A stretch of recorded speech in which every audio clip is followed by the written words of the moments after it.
Isn't it cute? Look at it. It says drinking wine and feeling fine. That is a Target purchase.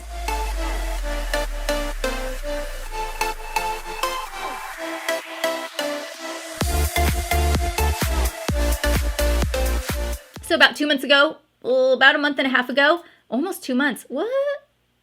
Oh my gosh, yeah. We did an Ulta haul and it was at the end of the year. I figured since I got quite a few questions on a lot of the different palettes and products that I had featured in that video, I would let you guys know my thoughts on them. I'm gonna give you guys the pros and the cons to them and let you guys know what I think. I feel like 2 months has been a pretty good amount of time to test these products out and let you guys know what I think about them. So we're gonna get diving into this video. If you guys wanna see that Ulta haul before you guys watch this one, I'm gonna link it all right in this area. You guys can go ahead and check it out there. But let's go ahead and get diving into this video because we got quite a few things to talk about and it's gonna be yummy. Let's go.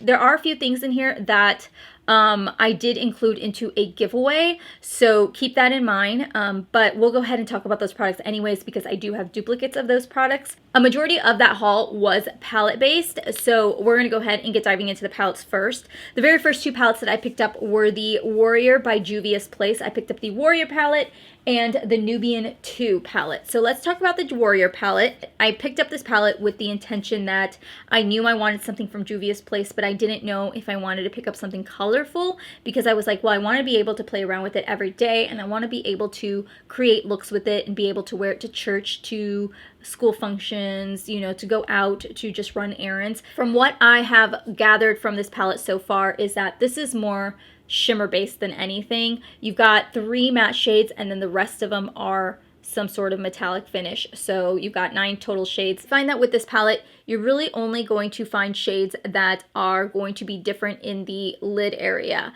A majority of this palette is going to be the same look over and over, which is what I found with my looks, was that I used the same ones for the crease, it's the same for the smoky outer corner, and the only thing that really changed on this palette was the actual lid shade, which is not bad, but for me, I enjoy just a little bit of variation, and I feel like I didn't get the variety I wanted in this palette. It's not to say it's not a good palette. The formula is really nice. The colors blend really easy. You can get really, really deep with these colors, which is really nice, and you can get some really nice, bright, bold shades on the lid. This is definitely a great palette for anybody that doesn't want to have a guessing game to their palette. If you just want the same look every day and you want minimal effort with palettes, I think this would be a good palette, but just keep in mind that these colors are pretty pigmented, so you want to start off pretty light-handed, but once you get the idea of how these shadows play, I think you'd really enjoy this palette. So if you want a neutral palette, no guessings, this is a good palette to have. Then moving into the Nubian II palette. Now I did do a first impressions using that palette and we focused mainly on this green shade here. If you guys haven't seen it, again, I'll link it here and also in the description box below. But I was so impressed with this palette. I loved the formula of this palette. I really find myself gravitating towards this palette more than anything. Of the two palettes, I find myself playing around with this palette the most. When I did my first impressions on this palette, I could not believe the pigment that this palette carried without having to use any sort of help from setting sprays or, you know, any sort of oil mixed in with it. Like, it was just that creamy. I do find myself playing around with these shades too, but when I want something more dramatic or I need something very intense or I want a look to really just kind of give that pow to the eyes, this is where I dive into. I really, really love this shade right here. This is a beautiful, beautiful, super intense inner corner highlight. So I'm really glad I picked up a neutral palette and a colorful palette because now I can definitely see that the formula stays the same in both of these palettes.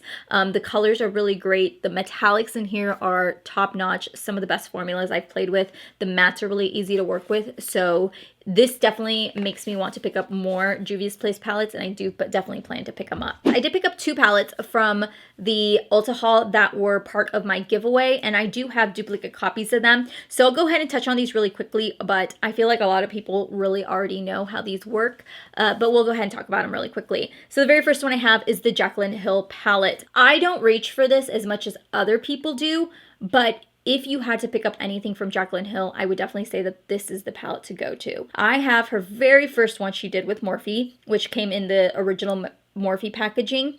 Then I have this one, and I have a few of her other ones that she released as her like last collection that she did.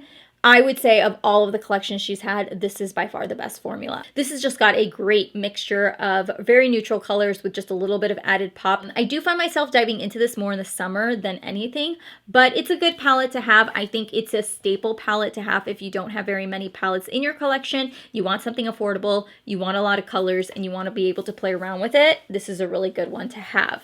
The other one that I have is the Modern Renaissance palette that I picked up. You guys can see my favorite colors are this one here, Cypress Umber, and then Vermeer is my other all-time favorite. This is actually my second one. That is how much I love this palette. It is a great palette. I haven't dove into it as much only because they came out with the ABH Soft Glam and they came out with the Sultry, and those two have been two of the palettes that I have been obsessed with.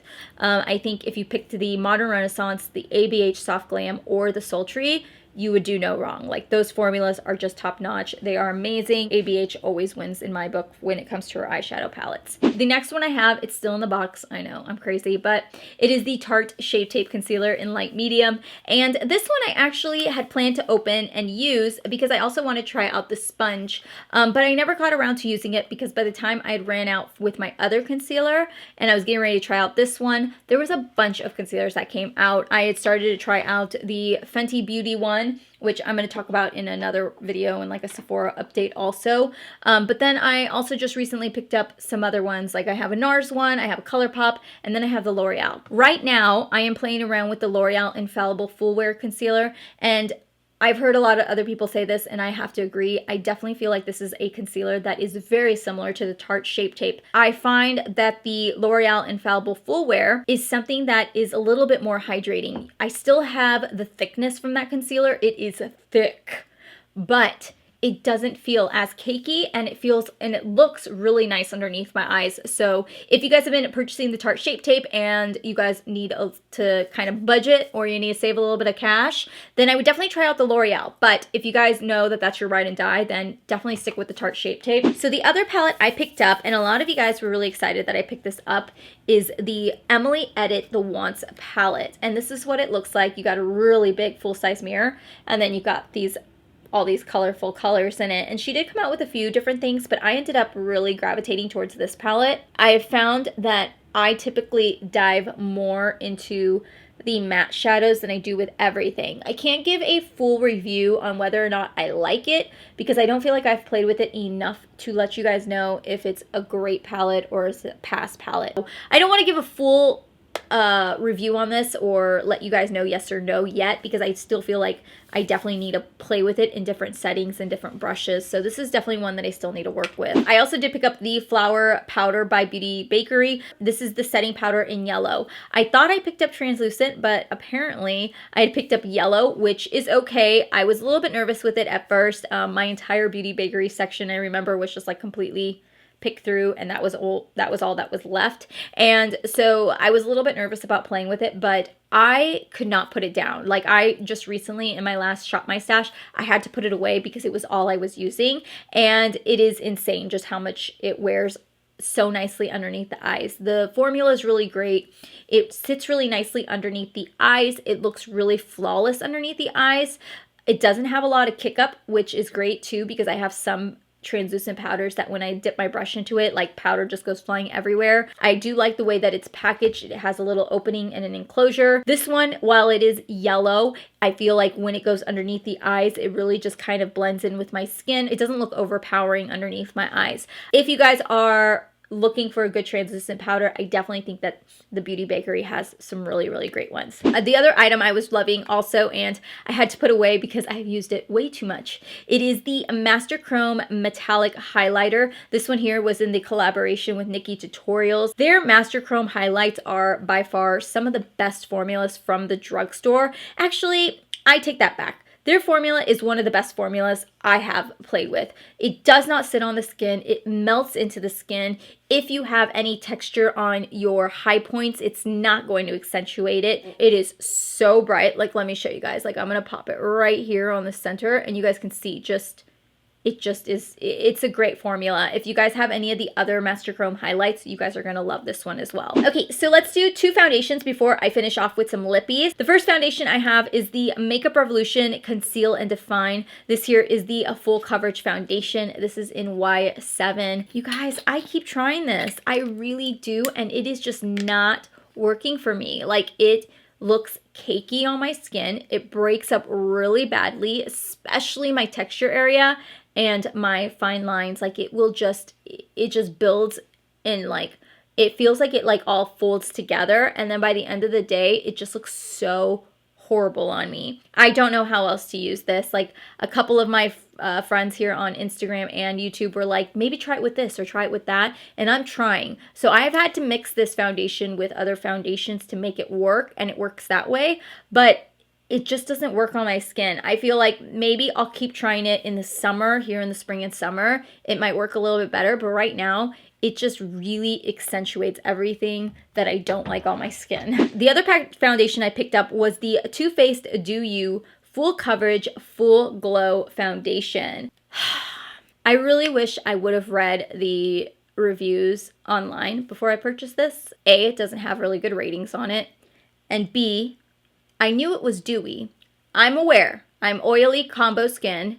I know you're probably thinking you're stupid to even pick that up, but I have other dewy foundations that have worked really well for me, and when I set them, they will stay set for a certain amount of time. Obviously, I have to go in and powder it up, but it makes my skin look really great. I can also mix it with a foundation, and it will be more of a satin finish or more of like a fresh face finish. Like, one of my favorite mixers is the L'Oreal Infallible Pro Glow. Like, I wouldn't wear that alone. I can, and it will stay okay, and it'll stay okay for a few hours, but that is a great mixer. This, unfortunately, I thought would be kind of similar to that. This is, like, in my opinion, for the driest of the driest of the driest people. If you like dewy, and I mean dewy foundations, this is definitely right up your alley. Unfortunately, just not my alley. The smell is great though. The smell's fabulous. If you like that fruity smell, you would definitely love the smell in this. Even if I was to mix it with a full coverage foundation or a matte finish foundation, it will manipulate that matte foundation into saying, we're gonna be dewy today, no matter what. So I'm gonna have to return this. It is just one of those foundations just doesn't work. So the last 2 things that I wanted to finish off with in my Ulta haul collection that I picked up were the Kylie Cosmetics Lip Kits. I ended up picking up 2 shades. It came with a lip liner and a lip kit. I want to say it was like $20 or $24. And I picked up Head Over Heels, which is this like a berry tone color. And then I ended up picking up Dolce K, which is this more neutral color. If you guys have not picked up Kylie Cosmetics lip kits before, or you guys have been wanting to get some, I definitely recommend that you go in store and pick them up. Do not do it online. The biggest mistake I had found was that when I thought I knew what I wanted, I went into the store to go pick it up, and it was like complete opposite of what it looked like. The box looks nothing like the actual product on the lips. So I definitely think that you would benefit more from going in store and picking it up. Her lip kits are really great. And if you have wrinkles, like natural wrinkles like I do on my lips, you know the struggle it is to find a liquid lipstick that doesn't accentuate that. And I feel like these don't accentuate it. Her lip liners are very similar to the Huda Beauty lip liners, like almost the exact same. And the Huda Beauty lip liners are one of my all-time favorite lip liners. So I knew for a fact that once I tried this, I was gonna fall in love with it. I had really low expectations for these lip kits. I expected them to not be as good as I thought that they would be, but they blew me out of the water. And so I like them. I like them a little bit. You guys see that? Like, look at how beautiful that is. So that is my Ulta haul update. I would say that a majority of the products that I ended up picking up, I really ended up loving. Obviously, there were a few things that I would be like, nope, don't get. So there are some more things that I still need to play around with, still test with, but I just wanted to update you guys with the stuff that I purchased to let you guys know my current thoughts on it right now. So let me know down below if you guys ended up picking up any of the items that I featured and or what your thoughts are on them. If you guys have not subscribed yet, please make sure to hit that subscribe button before you guys head out. Make sure to give this video a big thumbs up. I love you guys, and I will see you guys on my next video. Bye.